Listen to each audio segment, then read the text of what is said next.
Welcome back to the gym. I'm your host, Wyatt Prater. I'm an upcoming sports analyst, and this is my first episode of the Quiet Gym. As you can see, this episode is going to be about the NBA draft. Now, this has just happened a week ago. We've even had guys that went undrafted that are already getting signed for two-way contracts, Exhibit 10s, but we're just going to only rank the guys that were drafted. Now, to start off, we're going to have to ease into it a little bit. So I'm going to introduce myself, talk about what's going to be, this podcast is going to be about, and we'll just go from there. So this is going to be an NBA podcast. We might cover the W for a little bit. Not very long, though, don't worry. And we're going to cover college basketball for a little bit. Now, around right now, we're not going to cover college basketball. We're going to do that more towards March, more towards, honestly, December-ish. We'll start talking about it. But for right now, we have a huge NBA offseason to talk about. I mean, we just had some of the best playoffs back-to-back years. I would say that 2025, it was an amazing playoffs with Oklahoma City winning in 7. Indiana put up a good run. And I would even say teams like the Knicks had a good run until the conference finals. Past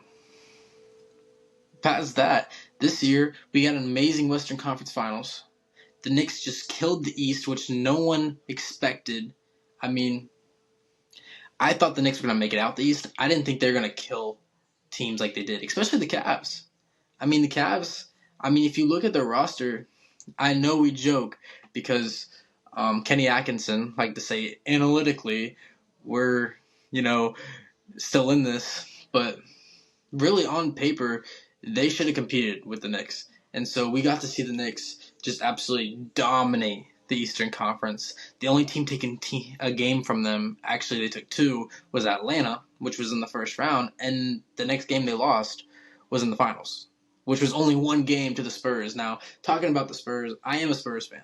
I've always been a Spurs fan since I was a kid, so I will probably be a little biased towards the Spurs at times, so bear with me. But I might also have some people on this podcast with me, occasionally some guests who are also fans of other teams, so you'll get to hear a little bit of other biases along the way as well.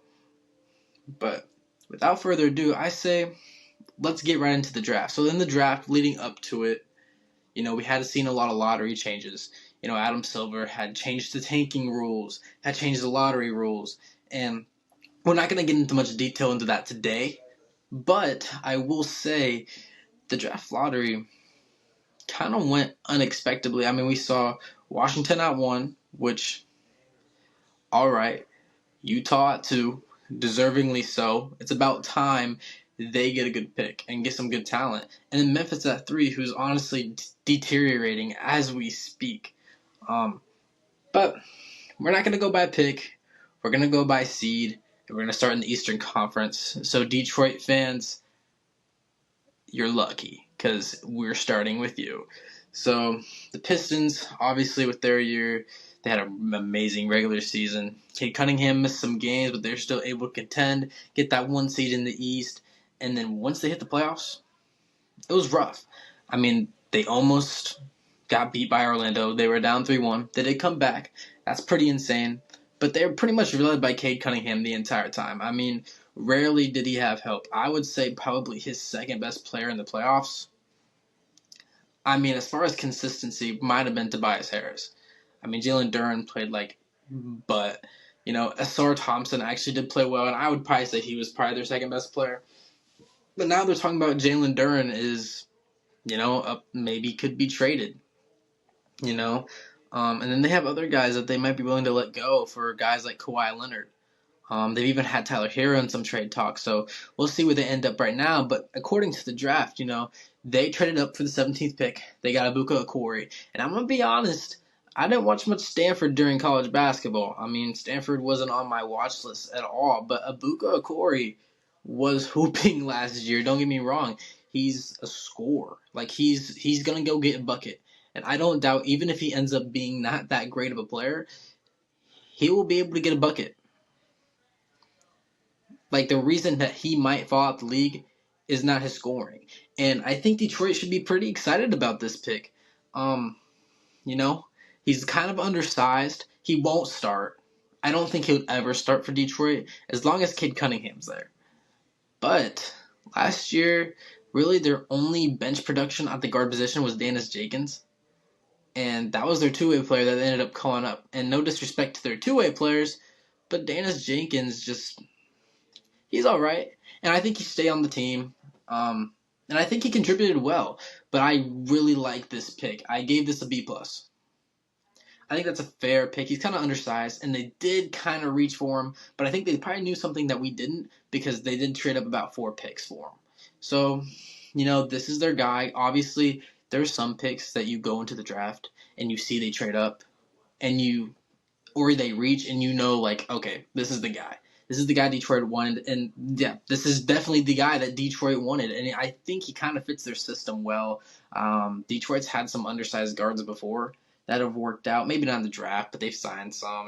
Ish Smith worked out for them. I mean, Dennis Jenkins. They've always done that with their two-way players because not that long ago they had Saban Lee as their two-way player, and now they have another backup who's about 6 foot, 6'2". And I think this as well. They also got the Virginia center that I am terrible at saying his name. I'm going to try. It's like Ugana Onayoso. Onayoso? I don't know. I'm very bad with names, as you're going to tell in this podcast. But I'm not going to spend too much time on the two-way players. He was the 53rd pick of the draft. But, he's a tall center. He's got some good size. He's very raw. I don't think he's going to play very much, but I did give him a C+ because, they did just trade Isaiah Stewart. They're kind of looking for that third center because Paul Reed was that last year, and honestly, Paul Reed's a little undersized, and Jalen Duren ain't that huge either. I mean, he's thick, but he ain't very tall, so getting this Virginia center is a W, I think, and I gave the Pistons' overall draft a B. And I think that's relatively fair. I mean, a Corey, as good as a scorer he is, he lacks on the defensive end. He's not going to win you games. And, their second-round pick isn't either. So I give this a B. It's not a bad draft. It's not a great draft. And as you will see as we go on, I'm a little strict on this. So, as many people might give Corey A, which is fair. I could see that. I'm giving him a B. Or I gave him a B+, but I'm going to give the Pistons a B. Next, we're going to go to that 2 seed. We're going to talk about the Boston Celtics.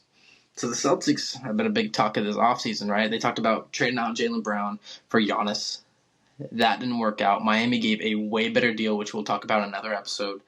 But now we're talking about still getting rid of Jaylen Brown, right? And we're going to be looking for that next second option to Jason Tatum, who honestly didn't have that great of a year. Fairly so. I mean, he's coming off a torn Achilles. But they picked up Chris Sanic with the 27th pick. I think that's great value. I love that for them. They haven't really had a big yet, and I think that Chris Sanic can walk in and, I'm not going to say fill in the Al Horford and what he did for them not that long ago, but he's kind of that 4, kind of that guy that they can kind of stretch out. He's not that great of a shooter, but he's all right. And defensively, he's going to help them very well. I mean, everybody that comes out of that Houston program, is NBA ready. I believe that. And I think with the 27th pick, that's great value. I give this pick an A. I think there's a possibility where we could see Chris Sanic starting at some point. For sure. And then with their second pick, the 40th pick, to Dylan Mitchell at St. John's. And I'm not high on Dylan Mitchell. We talked about Dylan Mitchell coming into the draft a couple years ago. But, he's a guy that probably won't play. He's going to go to the G League. He might play well in the G League. I'm not high. I put him as a C, right? I don't think he'll be terrible for a 40th pick. I think he'll come in. He'll put in minutes if they need him. But Boston fans don't expect Dylan Mitchell to come in and play big minutes. I wouldn't expect that at all, and I don't think anybody does, right? But I do expect Chris Sanic to have a pretty good, maybe not rookie year, but second or third year to come into his own, start playing a little bit more physical, and just be NBA ready. I gave the Boston Celtics overall draft a B+, right? That first pick for every team is going to be high. It's going to, let's say I said the Celtics, right? Let's say I said Sanic was an A+. I said Dylan Mitchell was an F. I'm still giving him a B something. Maybe even an A-. No, not many second round picks hit. So for this, I think this is a B plus. I'm very excited for the Boston Celtics in this draft. I wasn't going into this draft expecting much for the Celtics, if I'm going to be honest, just because they had a low pick. And, they're one of those teams that are probably going to be looking for veterans, but I wouldn't be surprised if they start playing their younger players.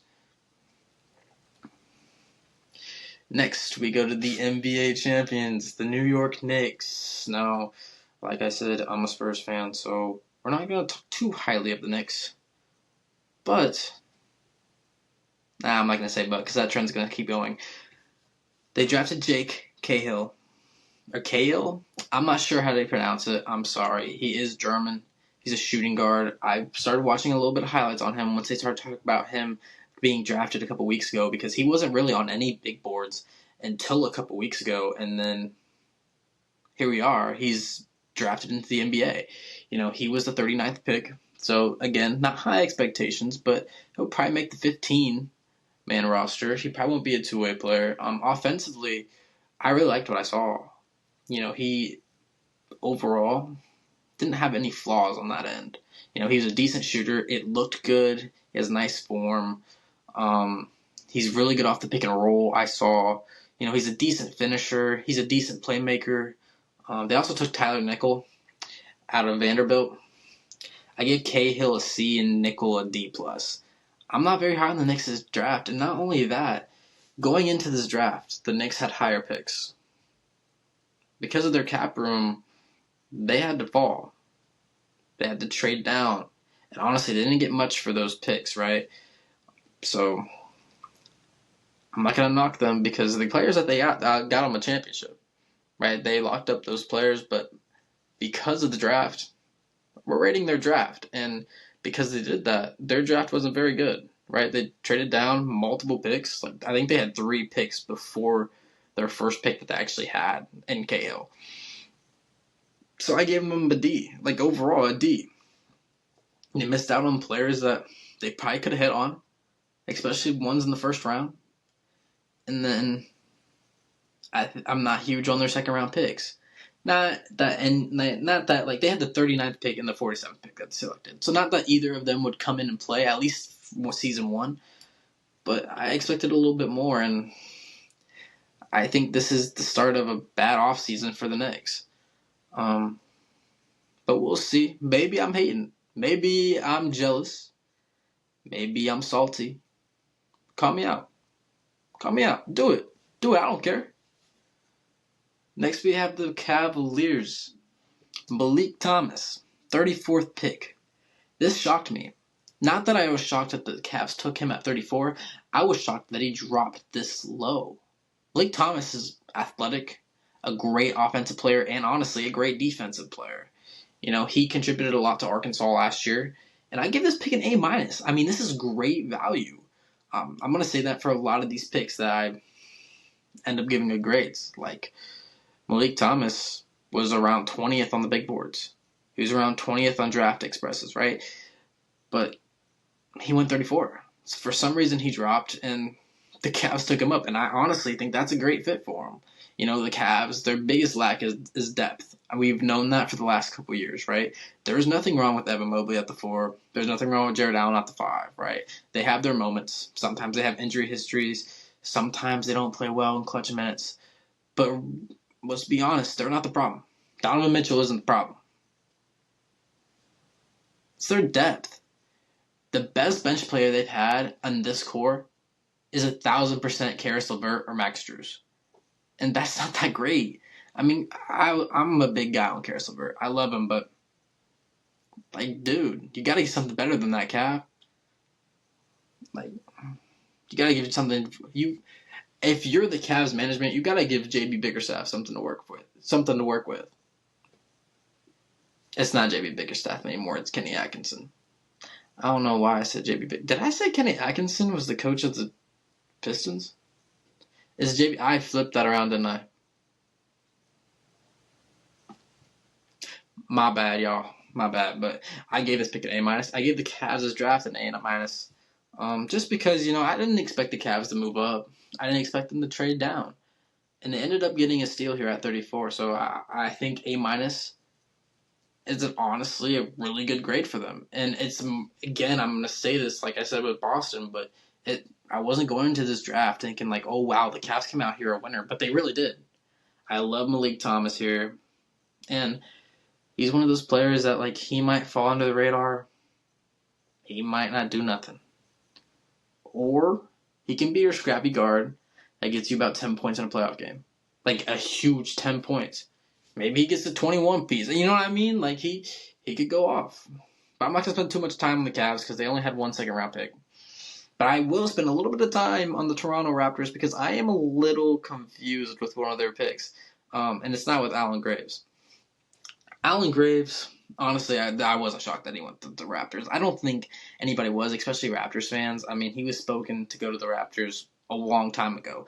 And Allen Graves was actually one of those guys that, going, I would say, towards the end of the tournament, which he didn't even play in, he was a projected second-round pick. He goes to the combine. They see his potential. He's one of the younger guys that were drafted that late, and he shows out. And now, all of a sudden, he's a 19th pick in the NBA draft, right? I think he's a great forward. I think there's room for him in Toronto. We'll see how much he plays year one, especially right away, because they do have Colin Murray's Boyles. Their best player is Scotty Barnes. They still have Brandon Ingram. They have forwards. But I think Allen Graves is a great pick here. I gave him a B+. I wasn't completely sold on the Jaden Bradley pick. I know it's only the 50th pick. It's really low. It's 10 picks away from being the last pick in the draft. And Jaden Bradley's not a bad player. I mean, he had a great year at Arizona. But you have Jamal Shead, who's extremely similar to Jaden Bradley. You locked up Emmanuel Quickley. I'm just kind of confused with that. Obviously, that's probably going to be their two-way player. But, I think I go into the draft, even with, the 60th pick in the draft, thinking, like, man, this could be my hit. Like, yeah, he might be a two-way player. He going to come in and ball in 2 to 3 years. I don't see that with Jaden Bradley. Not as long as he's a Raptor. But I still give him a B. I mean, like I said, he's the 50th pick. And I like Allen Graves. He's going to come in. He's going to be scrappy. He's going to be raw. All right? He's probably going to make hella mistakes to start out with. I don't doubt that. But he's a baller, dude. He can shoot. He can do anything about you want, or anything that you want in a forward. He can do. And if I'm the Raptors fans, I'm really excited about this. I'm really excited. Because you got your guy. They liked him. So I gave the Raptors a B. Didn't want to because I wasn't high on the Jaden Bradley pick, but again, he was the 50th pick. Sorry, Raptors fans, that was a really bad spill. But next we have the Atlanta Hawks. And I love this draft for the Atlanta Hawks. I love it. I love it. I love it. I love it. I love it. I love it. Kingston Flemings with the 8th pick, man. Last year, I think one of the problems with the Hawks had, at least towards the beginning of the year, even, honestly, right when they got CJ too, they didn't really have a point guard. McCollum was the closest thing they had to a point guard. As good as Nickeil Alexander-Walker is, he just isn't a point guard, right? He's more just as like a scoring guard. Dyson Daniels is just not a point guard. They gave out Trae Young, so obviously they're looking for that next point guard. The second best point guard in this draft coming into the draft was Kingston Flemings. The fact that he was the 4th guard off the board. Well, actually the 5th. He was the 5th guard off the board. Is mind-blowing to me. Like, Peterson, he came in, he was better. He's better than Kingston Fleming. Darius Acuff, I would say skill-wise, is better than Kingston Flemings. I wouldn't say Mikal Brown is right now. Honestly, I wouldn't really say it. Keaton Wagler is right now. Not yet. It's pretty close. If you guys can't tell, I'm a Kingston Flemings fan. I think he's a very mature player, and I think even if he doesn't come in as an all-star, right? Let's say he's not a Hall of Famer. He never makes an all-star team. He'll be an impactful player on a championship team. He's just that good. Like, he's a great defender. He may not be a scorer, but that could come. You look at guys in recent drafts, kind of the same mold as him. UConn, a couple years ago, had Stephon Castle. He wasn't really a scorer in college, but his impact was crazy good. They won a national championship, and now he's on the Spurs scoring and making the other kind of same impactful plays that he made at UConn for San Antonio, which led them to the finals. I mean, obviously, it was more than Stephon Castle, but it's relatively similar to me. I gave that pick an A. I wanted to give it an A+, but I just gave it an A because I can't be too biased, But I really love that pick for Kingston Flemings. Or for the Atlanta Hawks. I mean, I am Kingston Flemings too. It's not that bad of a fit. I don't think he'll start right away. Because they did just sign CJ to a 2-year deal. So I think they're trying to get the most out of him, at least in this first year. And then obviously you're going to start Alexander Walker. I think they start Dyson at the 2 or at the 3. And then from there you go Jalen Johnson and then Okongwu. But Kingston Fleming wasn't their only pick, and it wasn't the only one I loved. Zuby Ejiofor. I think I said that wrong. I just always called him Zuby, but out of St. John's. Zuby was an amazing player at St. John's. Don't get me wrong. He was amazing, but as far as his game translating, I'm not too confident. It's one of those players where he's an undersized center. He's majorly a post player. Now, we've seen guys change their play styles once they get into the league. That could be Zuby. I love that. I gave it a B. There's talent there. He wants to win. There's passion. I love it. I love it. I love it. I love it. I love it. But it doesn't stand out to me. And it's the 23rd pick, so you're not going to get your next All-Star with that pick. I mean, you can, but you're likely not going to. So I gave it a B. I think he could be a good role player for them. And then at the 52nd pick, I'm still trying to figure out why Henry V-Star fell so far. If you know, please comment or get a hold of me, DM me. Please tell me why he went so low. Because he was a projected first-round pick. And he was 8 picks away from going undrafted. But I gave it an A-. He's an offensive big. He's kind of a finesse big. But he did step up his game last year, especially when Caleb Wilson went down from North Carolina. I think this is a decent pick. He's a little older. He's 21 years old. But I gave the Hawks an A. Like, dude, you got Kingston Flemings, who, even if he doesn't turn into an all-star, will still help you win games. You got Zuby Ejiofor, who, again, if he doesn't turn into an all-star, he will work his butt off and probably help you win games. And then you got Henry V-Star, who is a projected first-round pick at 52. So I gave the Hawks an A. It's hard for me to give them an A+ when they didn't take anybody I don't think is going to be a Hall of Famer. I don't think Kingston Flemings will be a Hall of Famer. But Kingston, make me eat my words because I'm cheering for you. I like you more than any other player in this draft, Kingston Flemings. So you better be a Hall of Famer, boy. But if we move on to the Philadelphia 76ers, everybody wants to talk about the Philadelphia 76ers right now because they haven't really done anything other than this draft. They didn't trade for the pick. They made their actual pick. And they picked up LeBron. They picked up LeBron. No, they picked up LeBarion Fallon out of Alabama, who I thought was a lottery pick. I know a lot of draft boards didn't have him in the lottery, but I had him in the lottery. He's an amazing scorer. Honestly, I thought he was better than Mikal Brown. But that's a conversation that people don't want to have. But he went all the way down to 22 to Philly.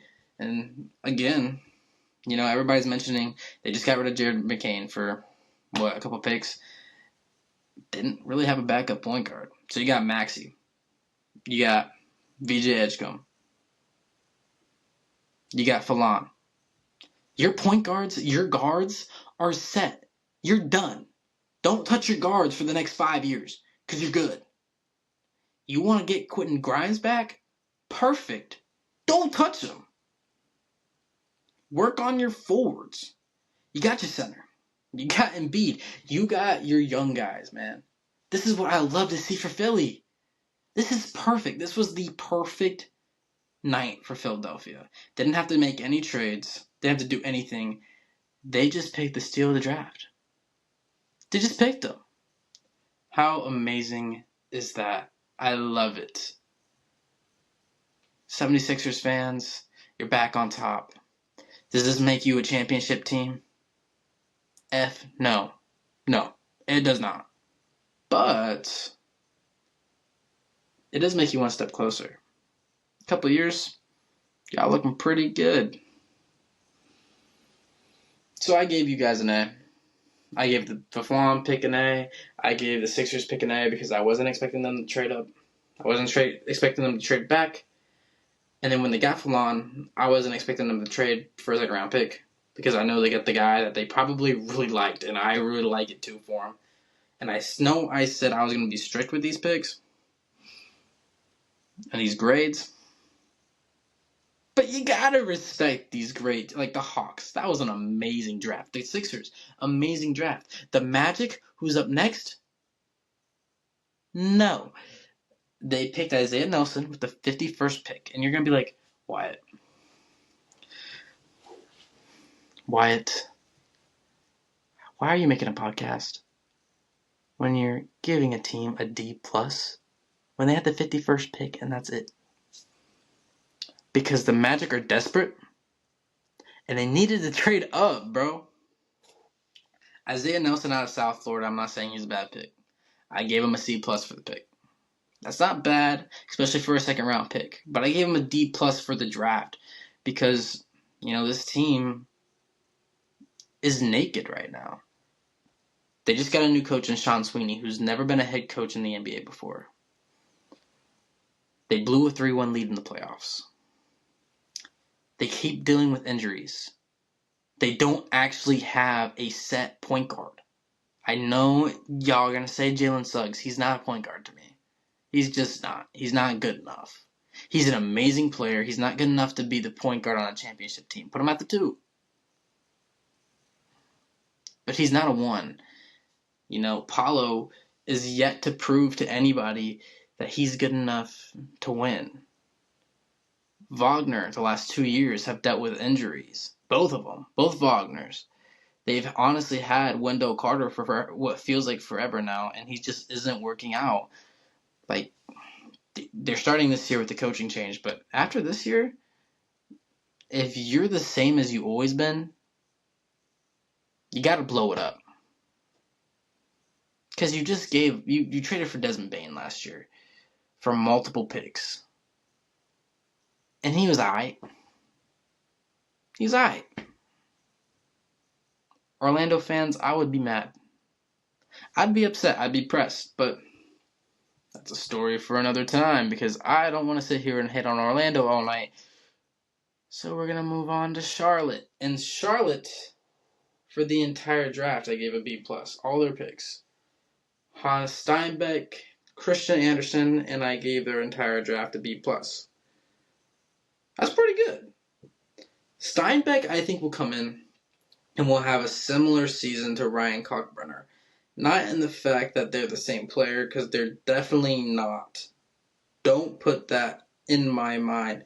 They're not similar because they are tall, white guys, because they're actually quite the opposite. Kalkbrenner is an amazing defensive-minded center in the NBA. He's very off-the-ball center. Steinbeck is an amazing rebounder. He's only going to get more physical, and he's a decent scorer. Do I think he's going to come in and have a better rookie year than Ryan Kalkbrenner had last year? I don't think so.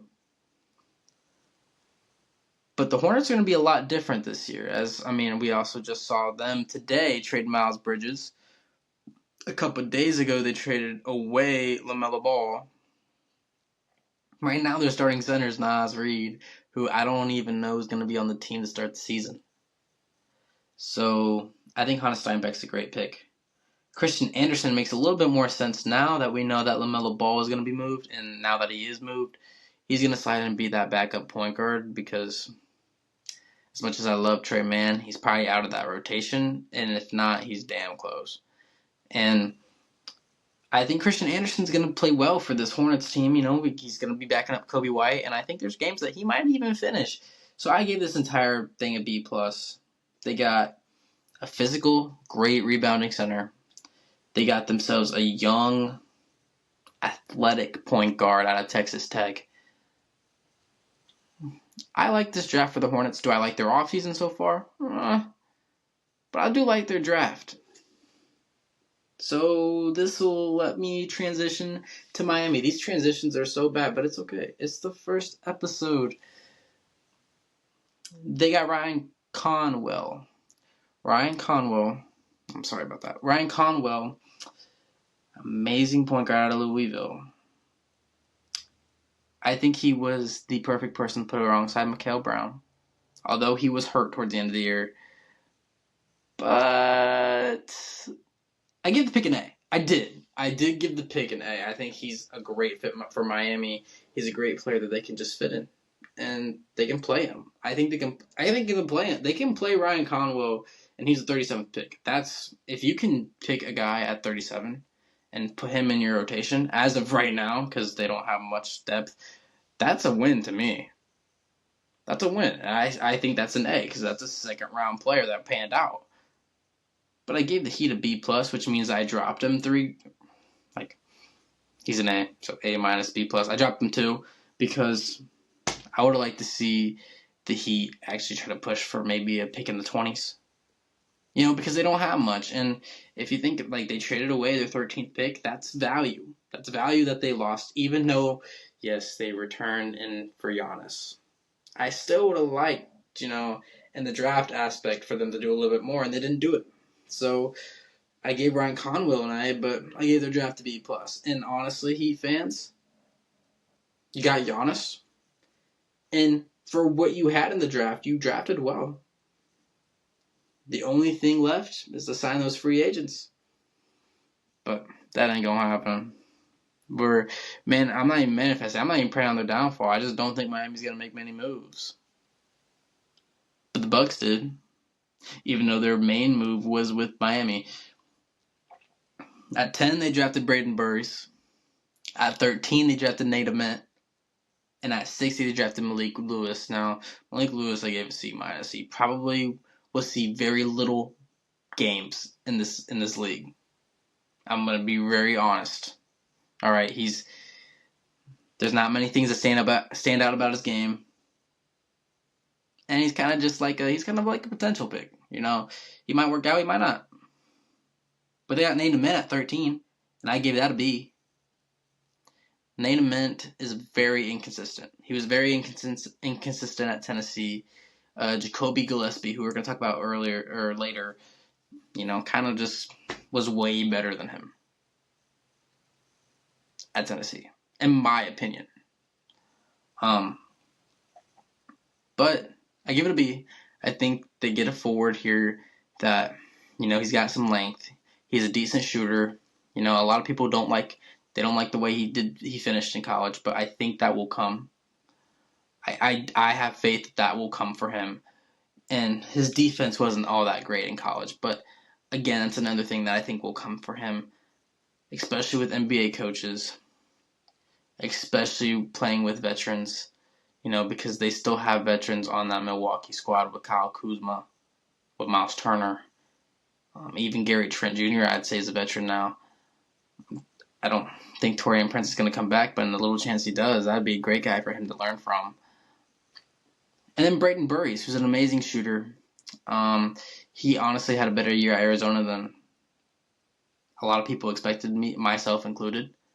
And I just think that the Bucks had a very good draft, having the 10th and 13th pick definitely helps, but this is the start of something for Milwaukee, right? They just got out the Giannis phase. Now they're in that rebuilding phase, and I think they're on the trajectory of what OKC and San Antonio were doing, 2 or 3 years ago, and now they are building dynasties. I see that in Milwaukee right now. They just don't have that guy yet, right? The Thunder started out with Shea. The Spurs started out with Wemby. If the Bucks can hit on either Braden Burries or Nate Ament, which I'm not going to say that they're going to be as good as those two, let's say they hit on both. We could see a start of something in Milwaukee. I think similarly they're stacking picks. They have a bunch of young players. I like what I see from them right now.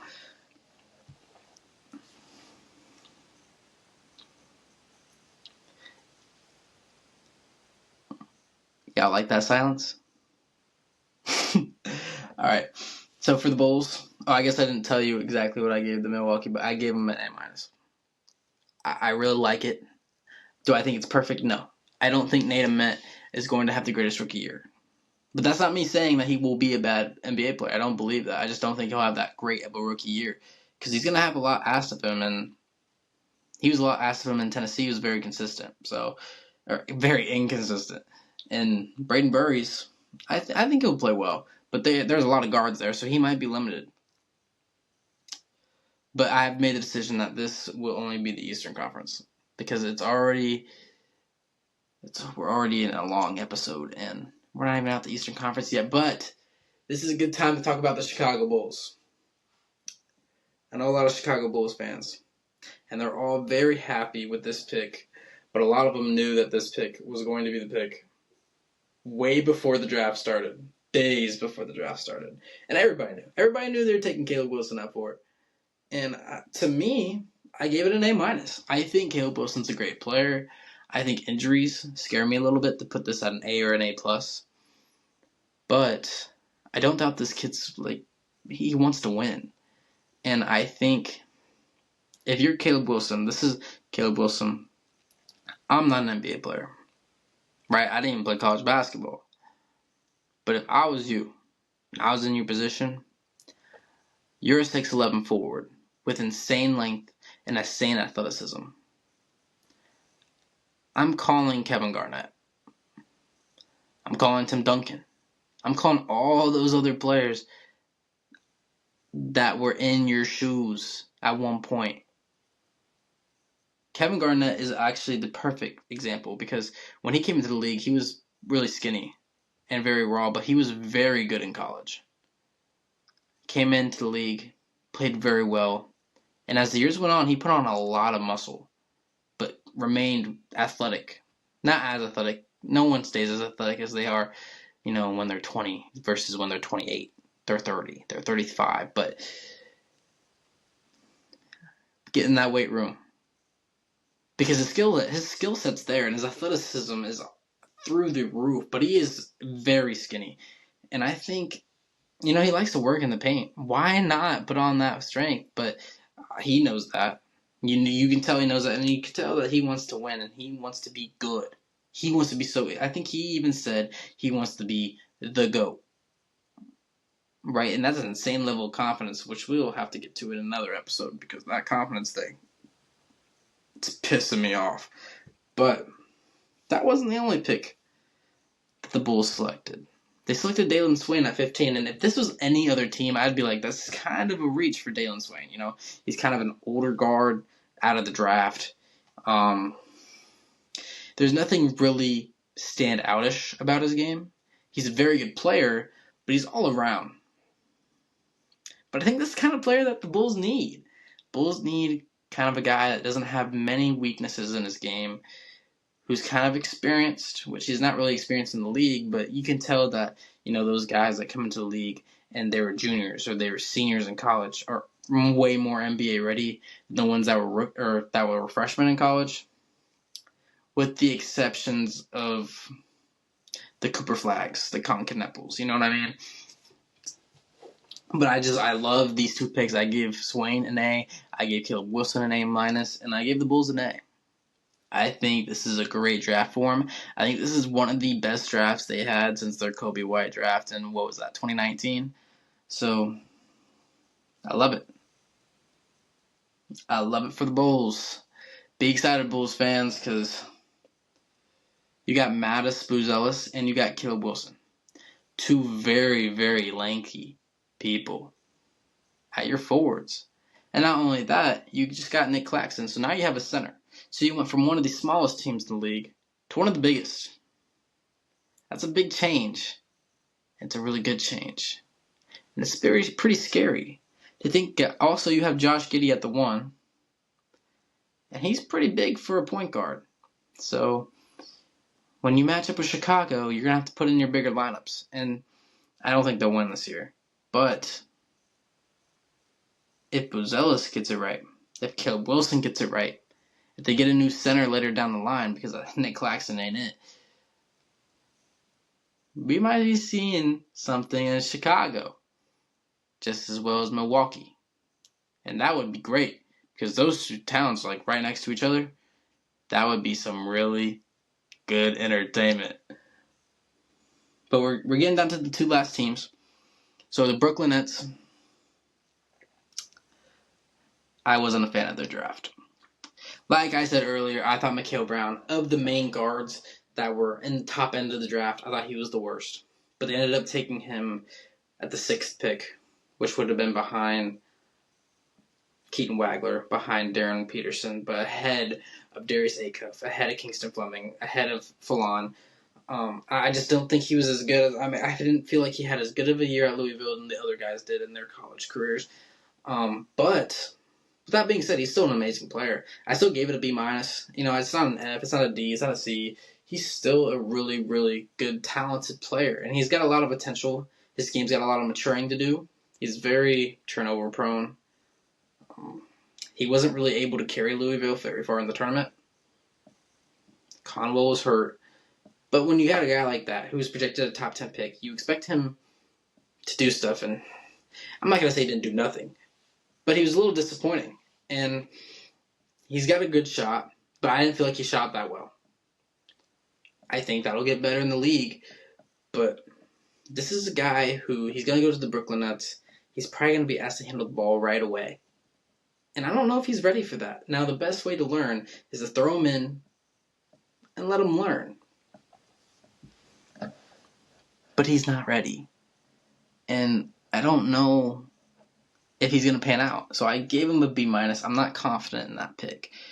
Joshua Jefferson, I gave a B-. And that's not a knock on Joshua Jefferson, because I think if he went to a winning team, this would be a pretty good pick. I would probably give it an A-, an A. He's that kind of talent, and he can fit places. But the Brooklyn Nets is just really weird. It's really odd that they traded for him, in my opinion, because he's kind of like a win-now player. Like, he's either in his prime now or approaching it soon. And the Nets don't look to win anytime soon. Now, they did say that after this season, so this, not counting this upcoming season, but the season after that, they expect to start winning. So this is another year where they expect, we're not going to be that great. We're trying to develop. And that next year, they expect their players to develop. Maybe be kind of aggressive in free agency or on the trade market. But I'm not a huge fan of Joshua Jefferson. But you got to respect his talent. So I gave him a B- because I still think that he's going to be a good NBA player. I think he's going to have a 10-year career. And then they had the 43rd pick, took Tyler Bilodeau out of UCLA, who had a great year at UCLA. Will he translate over to the league? But he's the 43rd pick. I gave it a C+. I don't think he's going to be bad. I think he'll have years where he's a rotational player, but I don't think he'll be in the league for that long. But that don't really matter. And what do I know? But I did give the Nets a C+. I wasn't very high on their draft. I think they could have done better. And with that being said, we're to our last Eastern Conference team, which is my hometown team, the Indiana Pacers, who came to this draft, traded for a center who statistically looked pretty good for him. Didn't really do much from this year. He dealt with injury. So we're going to see this year whether trading that pick away, which ended up being Keaton Wagler at 5, or was it 5? Yeah, at 5, was worth it or not, especially throwing in Benedict Mathurin on top of that. But they ended up not having a pick in this draft. They traded up to 38 and took Braden Smith out of Purdue, which is college's all-time leading assist person, is that how you say it? Yeah, I think this is a great pick for him. TJ McConnell, I think, is 34. Maybe he's 35 now. Um, other than that, they don't really have a backup point guard. I mean, Nemhard can handle the ball, but I do like this pick. I gave it a B plus. I gave the Pacers a B minus, just because they did have the worst record in the Eastern Conference, and out of this draft, they only came out with Braden Smith, who they took at 38, but on many draft boards were around 50. And I'm not saying that I think he'll actually have a good NBA career, but I'm not too happy with that. And if I'm a Pacers fan, I mean, you got to be upset, right? Honestly, you hoped that they would make the threshold to keep the pick. They didn't keep the pick. You're kind of asking a lot in that scenario, but you got good value for what you had, so I'd be pretty happy there. And Purdue, Pacers, that's like a 2-hour drive. So, it's a hometown guy. Braden Smith's born and raised in Indiana, so he doesn't really stay away from his hometown. So, it's probably a guy that you could probably keep long term, especially if he hands out. He'll probably be a cheaper option. So, I don't mind this pick for him. I mean, I gave the draft a B minus, but I gave Braden Smith a B plus. And then, oh, you actually thought I was done? No. We got to talk about the Washington Wizards, man. That number one pick in the draft. Why did you think that I was done? Probably because I said I was done. But that's because I'm a liar. You're going to get used to that. So, with that number one pick, they took AJ Dybansta. No surprise there. He was number one on my mock draft that I did not post because I did not have enough time. And they took Felix Akpora at Tennessee at 46. But we don't want to talk about him. We're going to talk about AJ Dybansta, who had a historic year at BYU. I mean, he's one of the best forwards we've seen in college basketball since, Michael Beasley at Kansas State. And the year before that was Kevin Durant at Texas. So it's been a while. Well, that would have been 2006? Beasley would have been 2008 probably. Durant would have been 2007. So yeah, I mean, he's one of the best players we've seen in about 20 years at the forward position, other than maybe Cooper Flagg last year. So obviously here I got to give it an A. Am I fully confident that he's going to be in a Hall of Famer? No, he's not. He's not a LeBron. He's not a Wemby. He's not a Cooper Flagg. He's not coming into this draft and I'm thinking, man, he's as good as these guys. But statistically, he was just as good as them. But you got to think also, those guys also had good teams around them, but you know who else didn't have that great of a team around him? Carmelo Anthony, and he won a national championship. And he also got Hakeem Warwick in the league. But no one wants to talk about that, do they?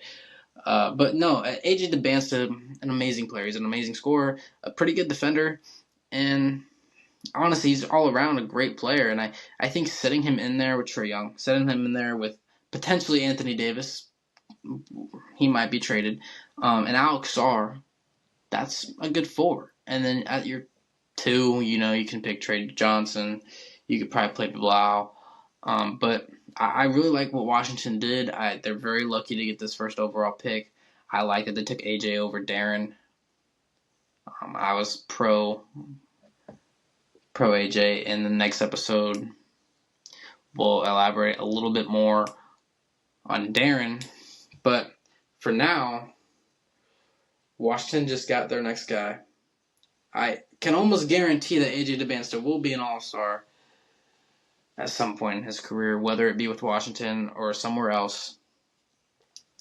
But there's a lot of things to be excited for with the Wizards. I mean, I'm not elaborating too much on AJ, but what do you say? I mean, this guy's a great talent. He's amazing, and he's going to come in. He's probably the Rookie of the Year favorite. There's not much to say, dude. This guy's just really good, and he's going to make Washington, even let's say, they just threw Trae Young all that money. Let's say that doesn't work out. Let's say Alex Sarr doesn't work out. Let's say they trade AD for absolutely nothing. They are still good. They still have Dybansta. If everything falls apart, they just got AJ Dybansta, dude. They have the potential to be great. So, that's all I have for you guys today. I hope you enjoyed this. Comment down below, DM me ideas you want to see. If you want to join the podcast, I even let some of y'all do that. So we'll see. But until then, I'll see you guys later.